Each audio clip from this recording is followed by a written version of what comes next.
राजा साहब आपकी तरफ आना चाहूंगी। ठीक है राजा साहब, मैं आपकी तरफ आना चाहूंगी।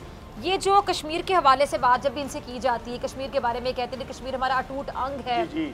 कहाँ लिखा है कि कश्मीर इनका अटूट अंग है? जो उन्होंने नाइंसाफी की कश्मीर के साथ आपके सामने है। कश्मीर में जो कुछ हो रहा है वहाँ पे, आए दिन वहाँ पे इनकी लाखों की तादाद है, इनकी फौज कश्मीरी पंडितों की बात करेंगे मैडम? आए दिन वहाँ पे क्या किया जा रहा है, औरतों की किस्मत दरी के वाकयात पेश आते हैं। वहाँ पे बच्चों के साथ पैलेट गन से छर्रे बरसा के बच्चों की आप देख लें बिनाई छीनी जाती। आए दिन माएँ अपने बेटों के जनाजे उठाती हैं। ये इनका अटूट अंग है। इस तरह काबिज हुए हैं ये कश्मीर पर, फिर वहाँ तक रसाई नहीं है किसी को। वहाँ जाके कोई रिपोर्ट नहीं कर सकता, सही तरीके से रिपोर्टिंग नहीं की जा सकती वहाँ पे।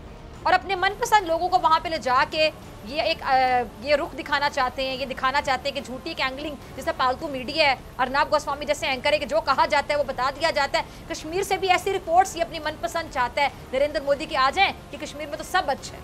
क्या दुनिया समझती है कि सब अच्छा है? नरेंद्र मोदी की साजिशें दुनिया क्या नहीं समझ रही?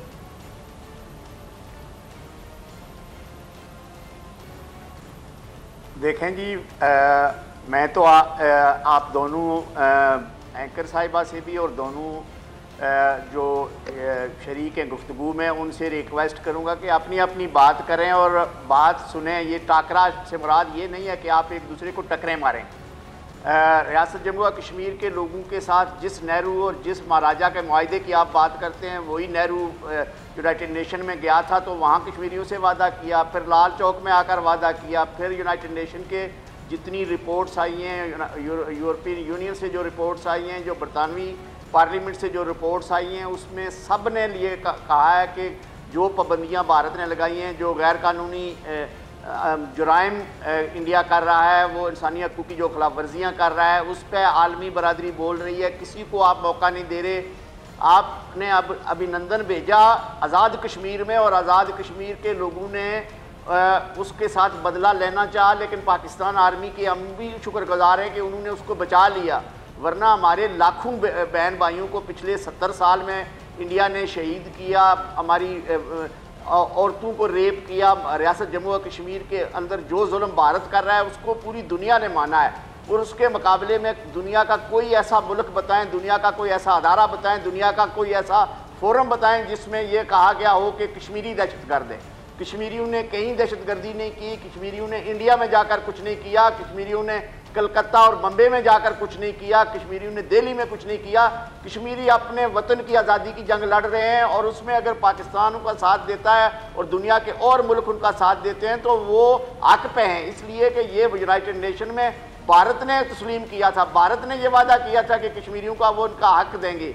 और जिस मुआहदे की आप बात कर रहे हैं उस मुआहदे का कोई सबूत नहीं है, कोई कागज़ नहीं है, कोई किसी जगह कोई स्टाम्प नहीं लिखा हुआ, कोई मुआहदा नहीं लिखा हुआ, कोई एग्रीमेंट ना यूनाइटेड नेशन में है, ना इंडिया ऑफिस लाइब्रेरी में है, ना पाकिस्तान के पास है, ना हिंदुस्तान के पास है।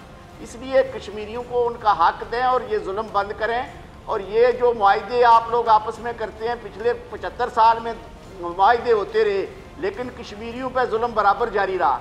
फिर ये पिछले 17 साल में जो आपने खिलाफ वर्जियाँ की कंट्रोल लाइन पे, इस वक्त पूरा रियासत जम्मू और कश्मीर का कंट्रोल लाइन जो है वो मुतासरा है, और उस मुतासरा इलाके में 310 लोगों की शहादतें हुई।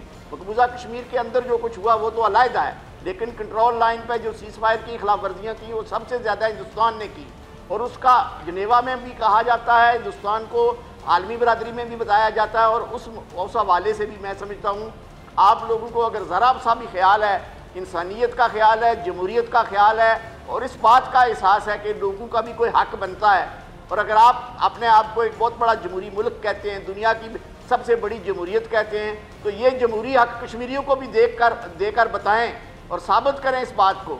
लेकिन चूँकि आपने पिछले 70 साल में इस बात का तैयार कर रखा है कि कश्मीरियों की राय नहीं सुननी, अपनी अपनी करनी है, और अपनी लड़ाई में कश्मीरियों को मार रहे हैं, कश्मीरी दोनों तरफ से मार खा रहे हैं। लेकिन जो जुल्म पाकिस्तान और इंडिया ने नहीं किया, वो आपकी जो आर्मी वहाँ बैठी हुई है मकबूजा कश्मीर के अंदर 10 लाख फौजी, और इतना छोटा सा इलाका है, उस पर जो जुल्म सितम कर रहे हैं आप लोग, उसका एहसास करें।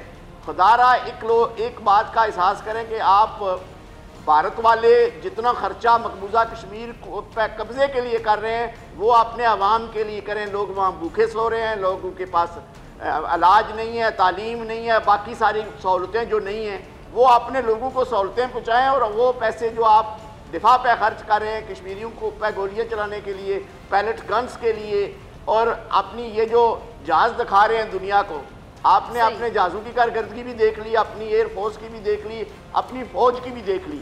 पंकज साहब, आपके पास जवाब है राजा नजाबत साहब की बातों का?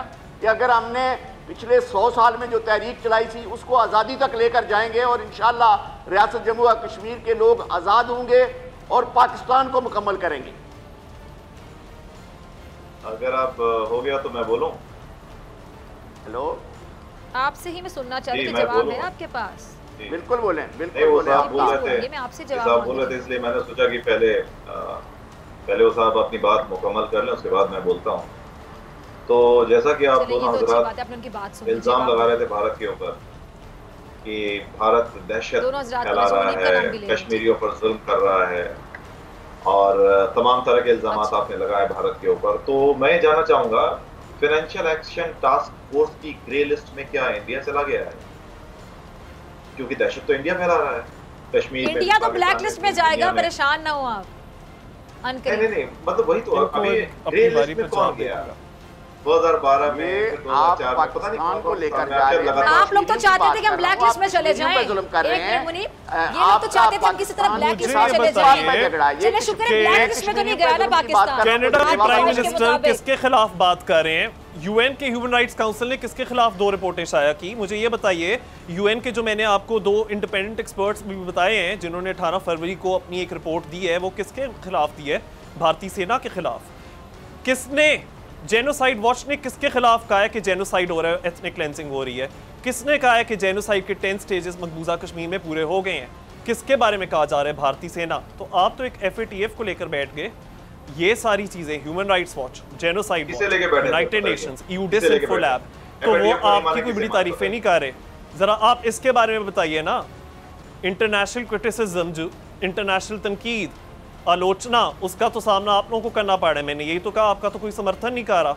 और फिर दूसरी तरफ आप ये देखिए कि हमारे प्रधानमंत्री ने, इमरान खान साहब ने श्रीलंका जाना था, बीच में कुछ खबरें आई कि वो ट्रिप कैंसिल हो गया है, तो भारतीय मीडिया के ऊपर रिपब्लिक टीवी और ये अर्नब गोस्वामी वगैरह सारों ने उधर खुशियां मनाना शुरू कर दी। उधर उन लोगों ने बड़ी बड़ी बातें करना शुरू कर दी कि जी ये ट्रिप कैंसिल हो गया।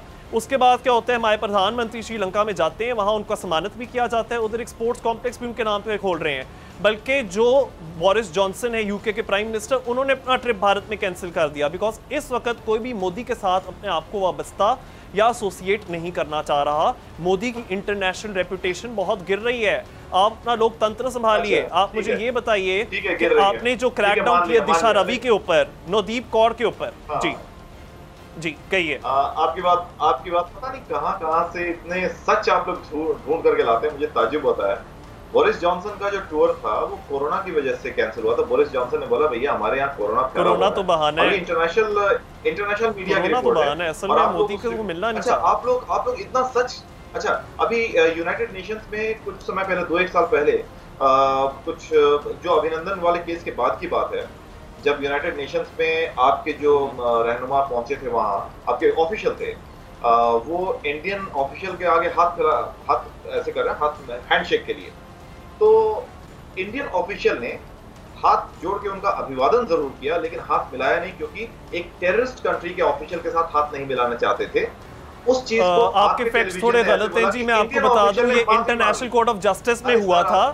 आप बोलने देते इंटरनेशनल कोर्ट ऑफ जस्टिस में हुआ था, ये यूएन के जनरल असेंबली या उस मीटिंग में नहीं हुआ था। मैं आपको करेक्ट कर दूं, ये कुलभूषण वाले केस में हुआ था कि हमारी लीगल टीम ने हाथ आगे किया और आपके जो हरीश साल्वे वगैरह हैं उन्होंने आगे से हाथ जोड़ दिए, जिससे कि उनका छोटा पना ही साबित होता है। आप तो कंफर्म कर रहे हैं कि ये छोटी छोटी खुशियां के हाथ नहीं मिलाए। मुझे बताइए, ये अब इसको आप सेलिब्रेट करेंगे? मैं बोलूं, अब इतने स्टैंडर्ड्स गिर गए हैं।